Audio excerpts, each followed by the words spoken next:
The Legend of Anansi and the Pot of Wisdom.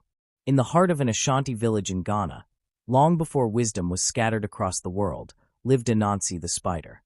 Known for his cunning tricks and quick wit, Anansi believed he was the smartest creature alive. But deep down, he feared others might outsmart him one day. One evening, as the sun dipped below the horizon, casting golden light across the village, Niam, the sky god, summoned Anansi. He held a shimmering pot, glowing with a faint blue light. "Anansi," Niam spoke with a voice like rolling thunder. "This pot holds all the wisdom of the world.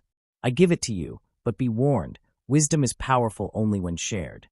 Anansi's many eyes gleamed with greed. Share wisdom, he thought. Why should I? If I keep it all, I'll be the greatest of all time. He snatched the pot and scurried away, ignoring Niam's watchful gaze. The quest to hide wisdom. Anansi's first thought was to hide the pot where no one could reach it.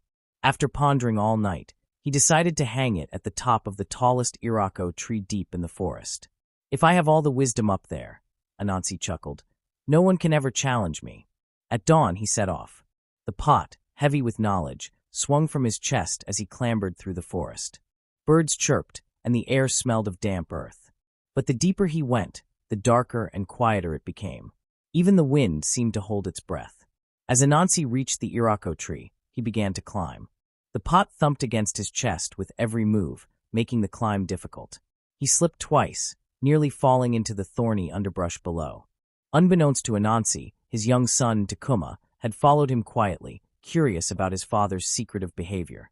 "Father," Takuma called from below, "why don't you tie the pot to your back instead? It'll be easier to climb." Anansi froze. His pride flared.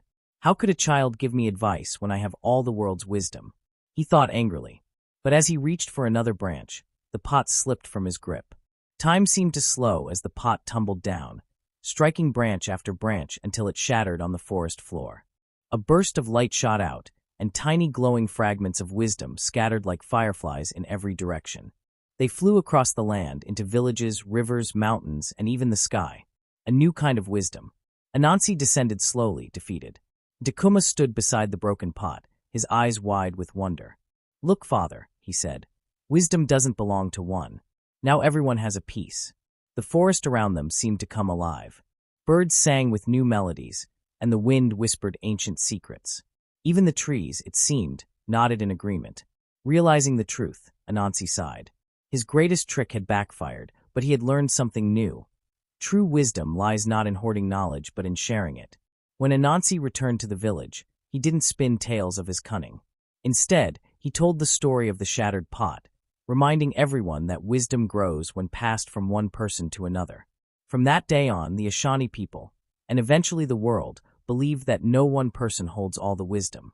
Everyone carries a small piece, like the scattered fragments of Niam's pot.